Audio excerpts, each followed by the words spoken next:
So this Black Pro espresso scale is not a cheap scale. It's pretty expensive actually, and has some interesting features like being able to measure flow rate that you're doing a pour over on coffee. I didn't even know that was a thing that you worried about. But since it costs so much, let's find out if what you get inside the box lives up to its promises and see if it's really worth it. Okay, let's open up this espresso scale. And we get a nice user guide. The scale itself. It says charging cable included. So there's a USB-C charging cable in there. I'm not even going to take it out. I have a USB-C charging cable and I'm just going to leave it in there for now and charge this up separately. So this guy does have a built-in battery, and you can get it charged with USB-C, which we like because you never have to worry about losing a power adapter. All right. There's the sticker with on the front with lots of information about using this thing, and a little protective pad. All right, so we're going to find out what all these pieces are.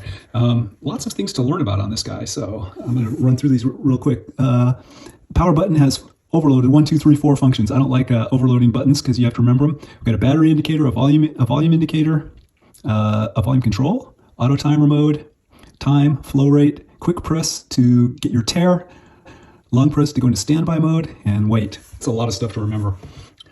But if you get a scale like this, you want all those features. As I said, you get to use a standard USB-C charger for this thing, which is nice. And while it's charging, you get the little battery indicator indicating that it's still charging. That's nice too. I'm going to take their suggestion to leave this overlay on here while I use it in the review, because it'll help me prevent me from making mistakes. Just for example, I thought that this was the power button because it's just in the normal, what I thought was a normal position, but this is the power button. So little mistakes like that can be corrected by leaving that guy on. So we'll finish charging and then run it through some tests. Okay, so I've got this guy charged up. We're ready to test. If I turn him on, you'll see the battery indicator come up. Now, he's not happy because he's not flat, so that's why all these guys are all late. So I'm going to lay him down flat on the table. And I'm not going to test every feature of this thing. I'm going to test something that I happen to have a unique superpower here, which is I have a set of up to 1 kilogram reference weights.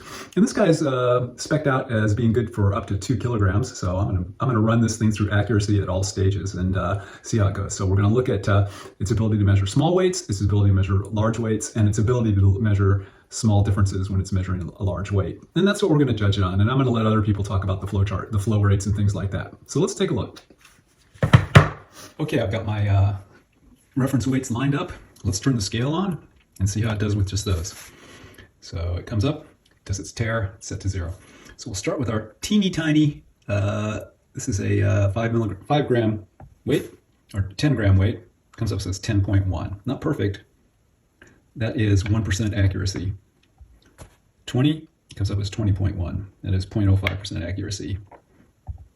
50 also coming up as 50.1.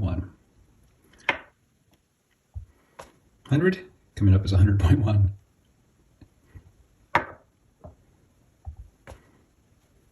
All right, 500 comes up as 500.1. Now, 0.1 on a 500 gram is 0.02% accuracy, so that's really very good.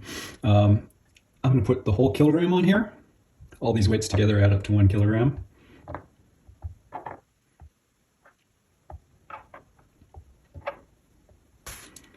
And it weighs 1,000 grams, so that's doing very well. Let's see, what we want to see now is if we have a full kilogram on here and we add 5 grams, does that make a 5 gram difference? So is the weight accurate when there's more on here? So I've got a glass of water, and we're going to try to zero this guy out to exactly 1 kilogram. This is going to be a little tricky. I might have to come back and take a sip with a straw. But we're just going to look at the difference. Okay, so it's at 1,002. So let's add 10 kilograms and 10 grams, and we should see 1,012. Good. 1,112. Very good. So it's seeing the small differences as we hope. 1,162.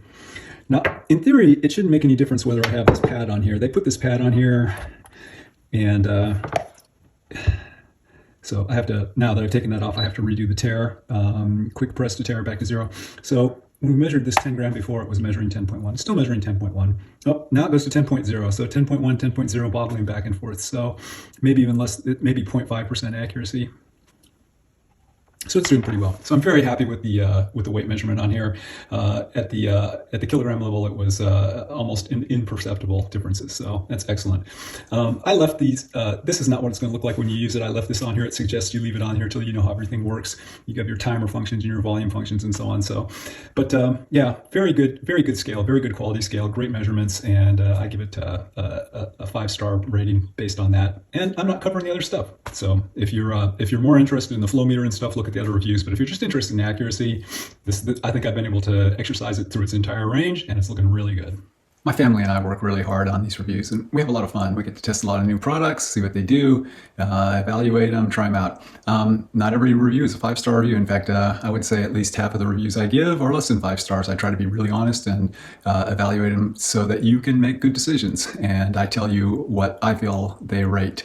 So if you enjoy it, subscribe to the channel, buy the product through the affiliate link, and help support me. I appreciate it.